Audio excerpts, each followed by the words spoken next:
Dando início agora ao tema dos sistemas econômicos, nós vamos recordar que estamos a observar a tipologia tal como posta por Max Weber e também por Fábio nos deu. E será de acordo com esta ordem que haverá a exposição. Entretanto, as minúcias referentes a cada um dos sistemas econômicos serão versadas a partir da obra do professor Antônio José Avelãs Nunes acerca dos sistemas econômicos. Não a ordem. Por quê? Porque a perspectiva do professor Avelãs Nunes é bem diferente da perspectiva weberiana. O professor Avelãs Nunes vai tratar os sistemas econômicos a partir justamente da ideia da respectiva superação pelo subsequente. Dentro justamente da perspectiva marxista, que é a sua matriz de pensamento. Entretanto, vai se utilizar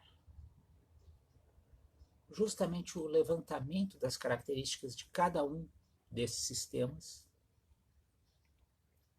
muito bem documentadas pela obra do professor da Universidade de Coimbra. Entretanto, a ordem da exposição, consoante dito, vai seguir rigorosamente a tipologia de matriz weberiana, adotada também pelo professor Fábio nos deu.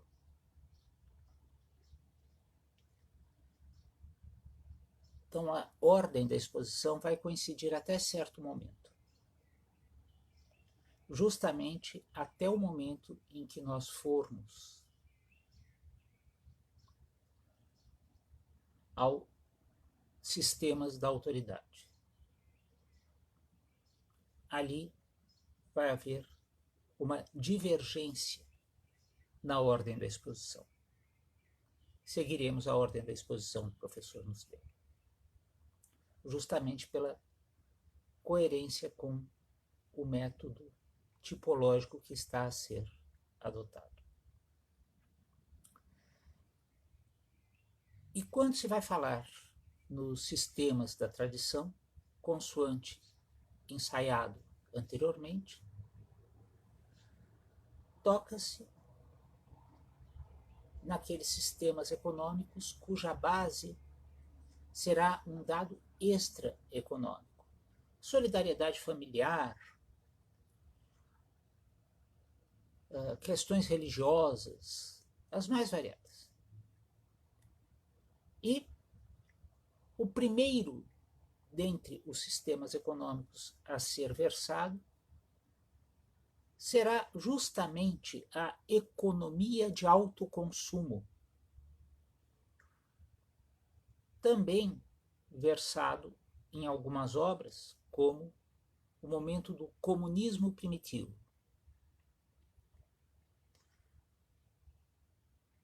Neste momento, ainda não existe a noção de propriedade privada.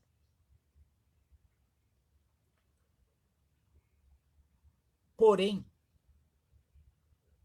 já existem divisões de trabalho entre os integrantes da coletividade. Uns caçam, outros plantam, outros cuidam da prole.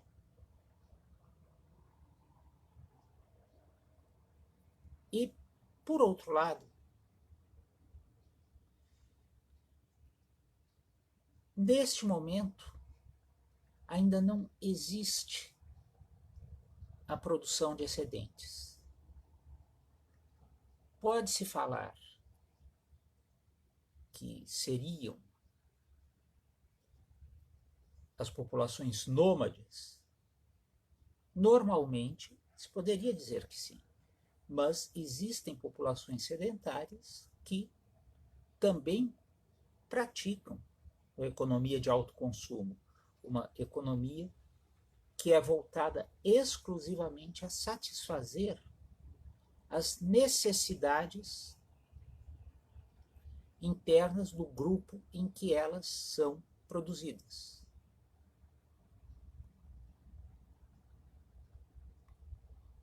Quando se fala na economia de alto consumo, pois, tem-se a constatação de que o mercado não é uma instituição natural e tampouco é onipresente. Existem efetivamente sistemas econômicos que prescindem da ideia de mercado. As tribos isoladas da Amazônia prescindem da ideia de mercado. Existem tribos na África que também prescindem desta ideia. Economia de alto consumo. Debruçaram-se sobre esta forma de se organizar a economia autores como Richard Turnwald e Alceu de Amoroso Lima, o nosso Tristão de Ataíde. Karl Polanyi chegou a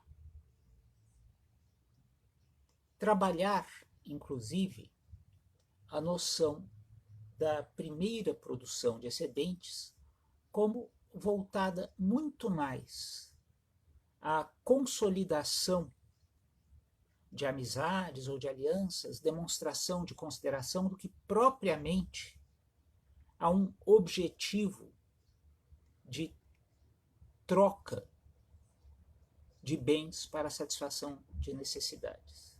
Isto já viria num momento posterior.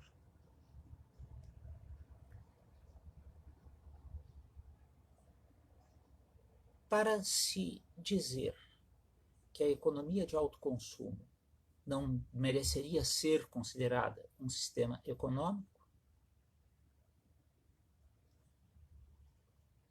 ter-se-ia de negar que a própria economia em si ou não é um fenômeno geral, ou que as sociedades em que ainda se pratique a economia de alto consumo não pertenceriam à humanidade. As duas proposições, a rigor, não são corretas. Não depois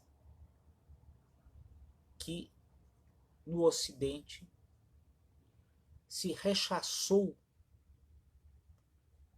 a ideia de hierarquias entre os seres humanos, hierarquias que não fossem fundadas em razões funcionais.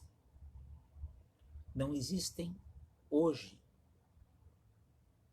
hierarquias ontológicas entre os seres humanos. Pelo menos não há como racionalmente defendê-las hoje em dia, desde a derrota do Terceiro Reich em 1945. Pois bem,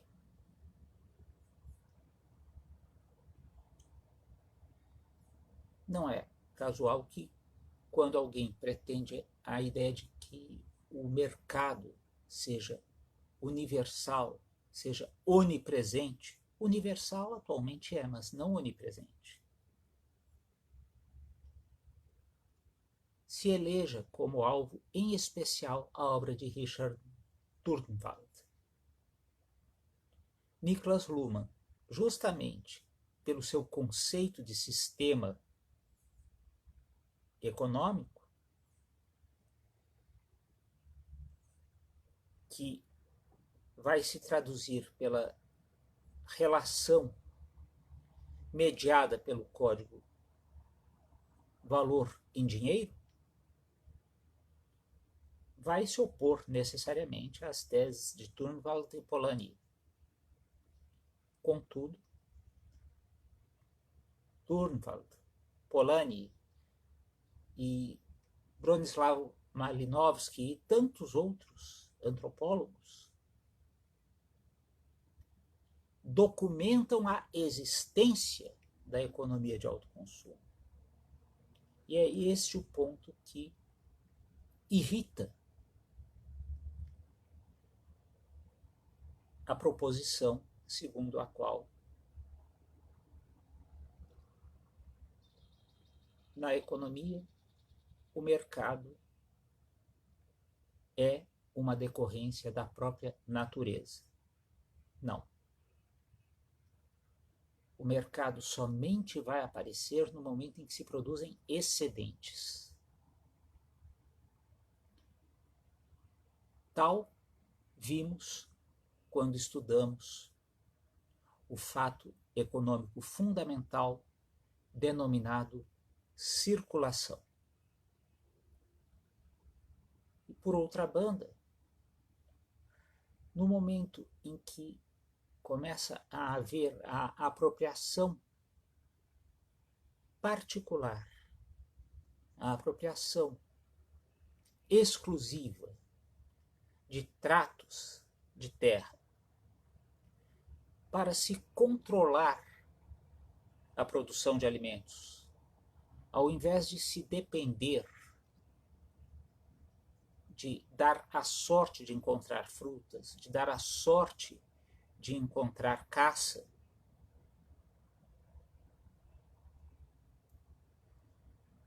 a partir deste momento também começam a ser estabelecidas algumas hierarquias, em que uns podem exigir de outros que despendam a energia em seu prol.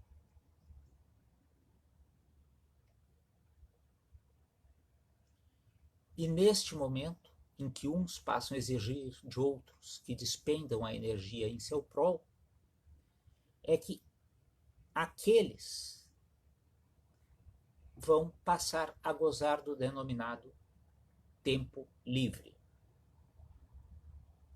E assim, pois, identificamos a transição da economia de autoconsumo para a escravidão. E é bom termos presente também uma coisa. Esta exposição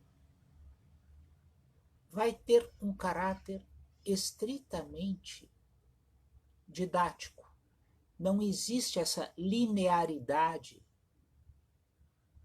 essa passagem tão linear da economia de autoconsumo para a escravidão. Muitas vezes, traços de um e de outro se encontram presentes. Mesmo aqueles que se dedicam à economia de autoconsumo entram em guerra entre si, disputando justamente o espaço onde estão os meios para obter-se a sobrevivência. E, não raro, os prisioneiros serão ou ingeridos ou convertidos em escravos.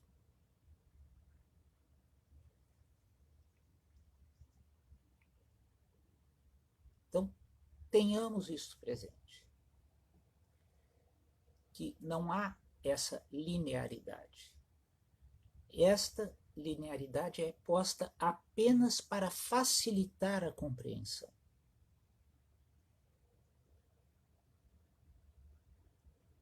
Para que possamos distinguir as características de um e de outro. Mas ela não vai se verificar totalmente na prática.